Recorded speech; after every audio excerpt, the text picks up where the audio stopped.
saya akan menjelaskan tentang kecerdasan buatan. Kecerdasan buatan adalah bagian dari ilmu komputer yang membuat supaya mesin komputer dapat melakukan pekerjaan seperti dan sebaik yang dilakukan oleh manusia. Pada awalnya diciptakannya komputer ini dibuat hanya untuk difungsikan ialah sebagai alat hitung saja. Tetapi seiring dengan perkembangan zaman, maka peran komputer semakin mendominasi kehidupan manusia. Komputer tidak lagi hanya digunakan sebagai alat hitung, tetapi lebih dari itu. Tetapi komputer ini diharapkan bisa diberdayakan dalam mengerjakan segala sesuatu yang bisa dikerjakan juga oleh manusia. Secara umumnya, kecerdasan buatan tersebut diterjemahkan ialah sebagai sebuah sistem saraf atau sensor atau otak yang diciptakan oleh suatu mesin. Sebenarnya, kecerdasan buatan ini merujuk kepada mesin yang mampu untuk berpikir, menimbang tindakan yang akan diambil, serta mampu mengambil keputusan sendiri yang dilakukan oleh manusia. Contoh kecerdasan buatan.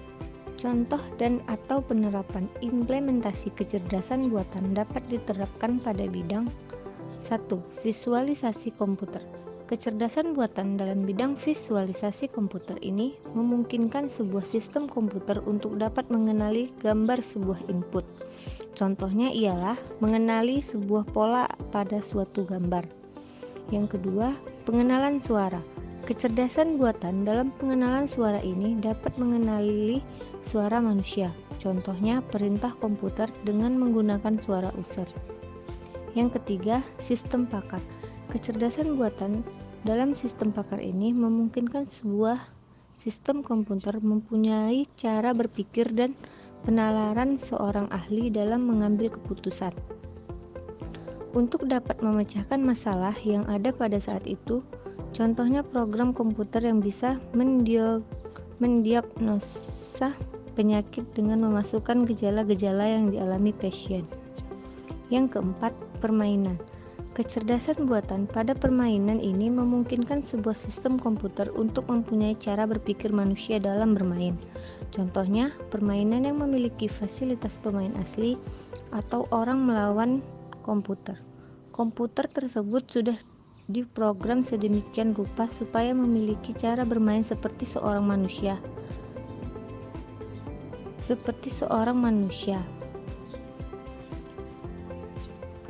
Dampak negatif kecerdasan buatan. Dengan mudah melakukan transaksi di internet akan memfasilitasi juga menyebabkan transaksi yang dilarang sebagai selundupan transaksi atau transaksi narkoba. Hal ini sering terjadi adalah pembobolan sebuah lembaga atau rekening perorangan yang mengakibatkan kerugian finansial yang besar. Dengan kecanggihan teknologi informasi dan komunikasi menyebabkan banyak kasus penipuan dalam perdagangan online. Perlawanan membeli online untuk orang awam yang belum pernah bertransaksi secara online akan merasa canggung ketika mereka harus bertransaksi tanpa tatap muka atau melihat penjual. Belum lagi rasa takut jika pembayaran tidak dikirim atau tidak diterima, atau barang tidak dikirim, atau bahkan barang dikirim tetapi tidak diterima. Kekerasan dan gore atau kekejaman dan kesadisan juga ditampilkan dalam dunia bisnis internet. Karena segi bisnis dan isi di internet tidak terbatas, maka para pemilik situs menggunakan segala macam cara untuk dapat menjual situs mereka. Salah satunya dengan menunjukkan hal-hal yang tabu.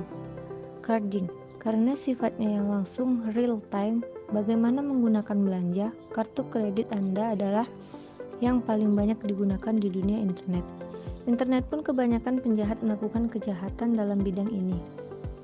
Dengan sifat yang terbuka, para penjahat mampu mendeteksi keberadaan transaksi pengguna kartu kredit secara online dan mencatat kode kartu yang digunakan.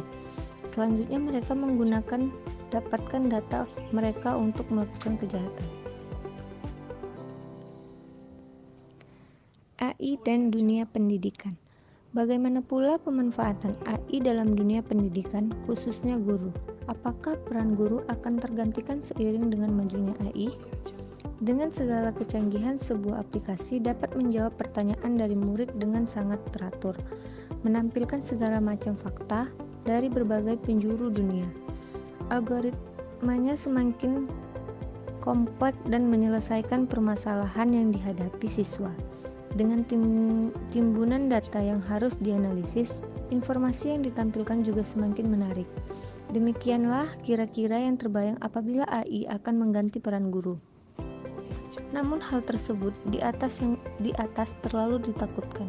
Kita tidak bisa menghindari perkembangan teknologi yang semakin pesat, sama seperti komputer bersama perangkatnya. Ketika memasuki dunia pendidikan, saat itu kita menakutkan komputer akan menggantikan guru di kelas dengan berbagai media yang berbentuk digital. Ternyata kemudian hal komputer hanya menjadi alat ataupun media untuk memudahkan pembelajaran. Kita bisa melihat dalam kehidupan sehari-hari pemanfaatan AI seperti pemanfaatan ponsel pintar dalam mencari tempat makan, belanja, dan sebagainya. Dalam dunia pendidikan, pemanfaatan AI diharapkan dapat mempermudah kegiatan belajar mengajar.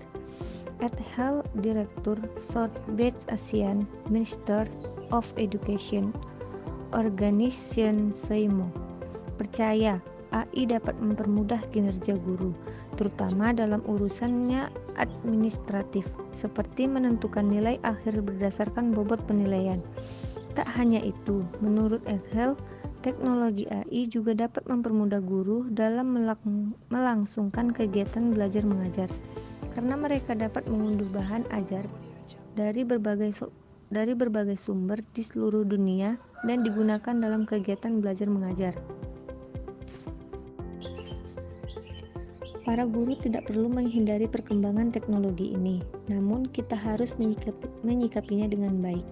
Guru tidak harus bertanding dengan aplikasi dalam menghafal sekumpulan rumus, hukum, ataupun fakta, dikarenakan mesin akan lebih mahir dalam hal tersebut. Lebih daripada itu, dengan adanya AI, para guru diharapkan dapat mengembangkan strategi mengajar yang lebih baik, agar siswa sampai ke tujuan pembelajaran. Tugas dan peran guru tidak lagi pada tataran mentransfer ilmu. Hal ini dikarenakan jika guru masih menggunakan strategi tersebut, dia akan tertinggal dengan teknologi yang serba cepat dan akurat. Guru harus lebih fokus pada mendidik karakter siswa yang tidak dapat dilakukan oleh mesin.